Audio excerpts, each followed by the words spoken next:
blown it so bad, I figured it out and fixed it.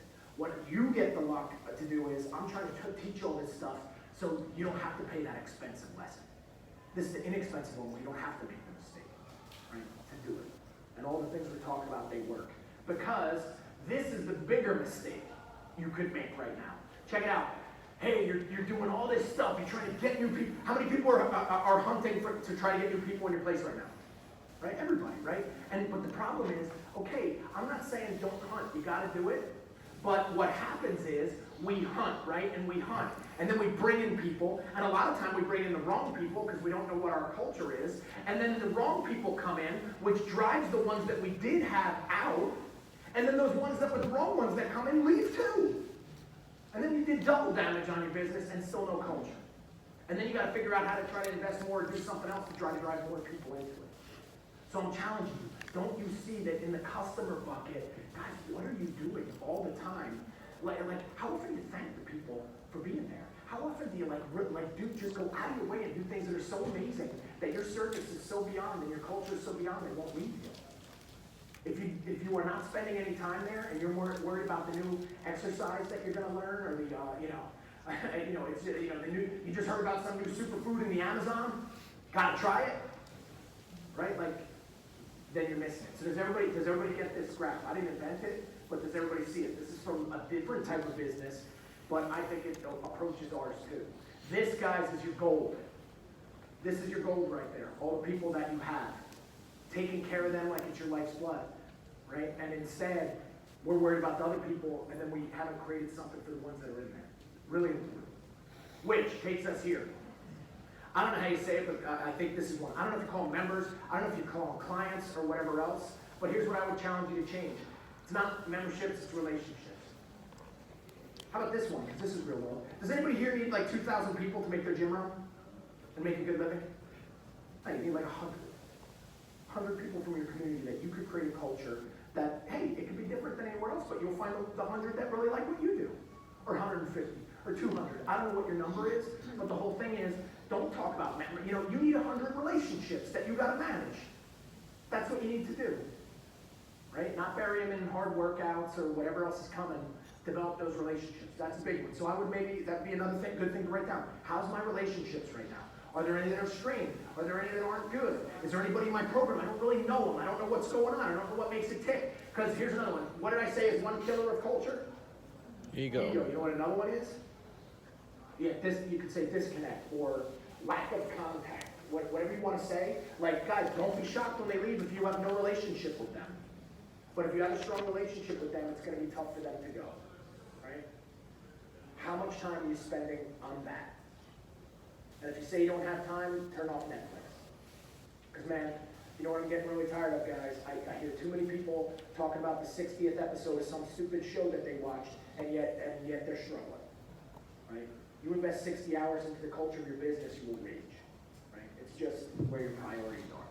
That's one of my beliefs. Hey, the second thing, we talk about people. Well, beliefs is another component of your culture. And what your beliefs are, this is the one that's harder. This is where you got to do the deep work. That's the one it means what you stand for. And this was a big event we do every year. We did this one last year in Utah. And hey, when you stand for something, you don't fall for anything. I don't fall for guys, I know exactly what I stand for and where I'm at. And that's an important question because you got your mission, you got your values, and then your rituals. So I'm going to show you how those all work. But they all map back. And speaking of mission, ready? This is Coronado Island. This is the Navy SEALs. This is the only picture that I have as proof that I was there doing some really cool stuff with them because they take your wallet and your phone and all your stuff and you almost don't exist when you go there.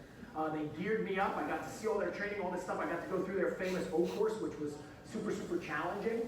And I got to experience what it's, I can't say like what it's like, but a small snapshot of what it takes.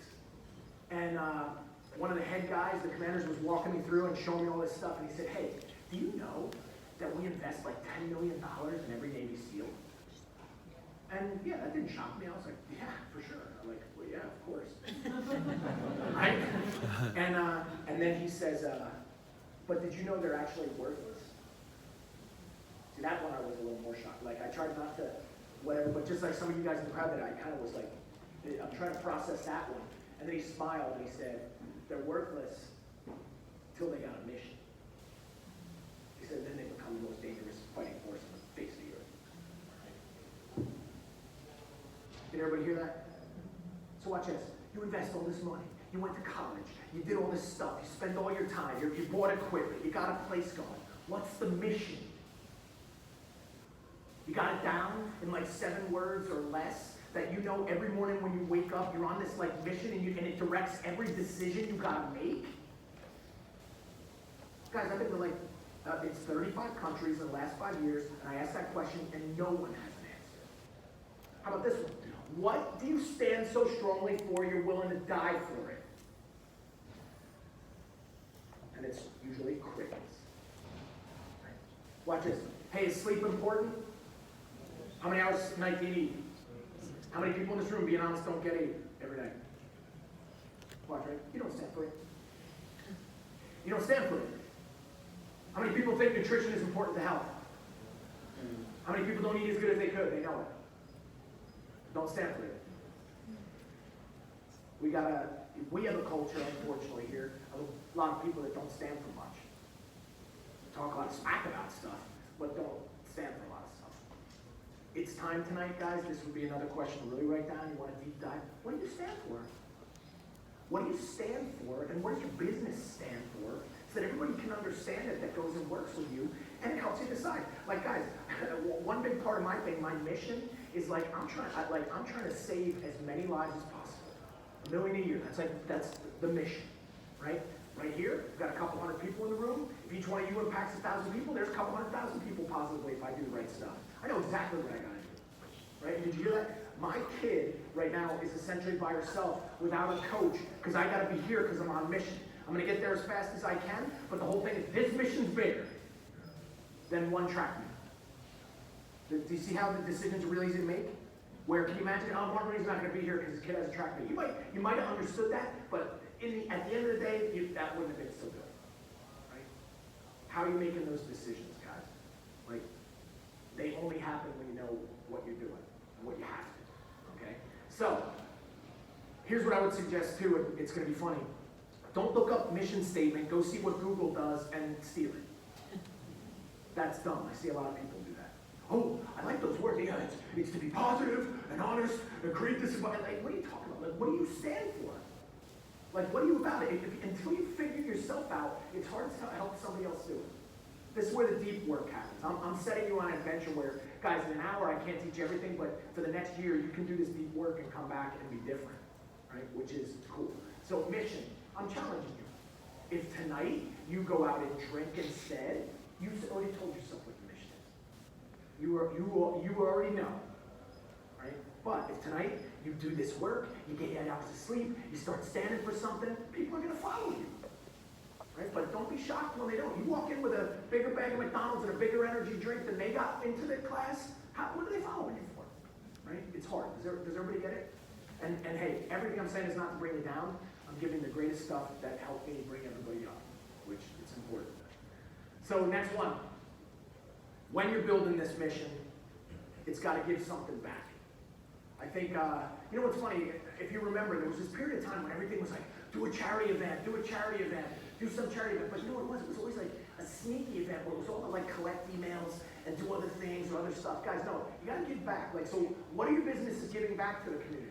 What are you doing that like is really special, that it's something that really changes people and makes them better people because they work with you? Got any ideas?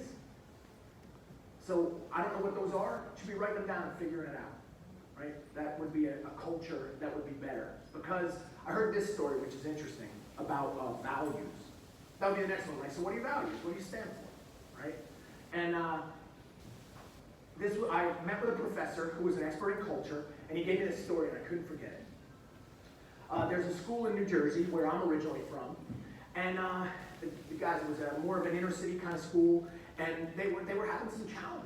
Right? Like, so they were having some challenges, so they brought in a big team, I think from that guy's university, and they were going to go over how to get the values across and how to change the school.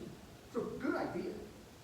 and they came up in this boardroom, like they had these 5 things. They were going to go over unity. They came up with unity, integrity, pride, and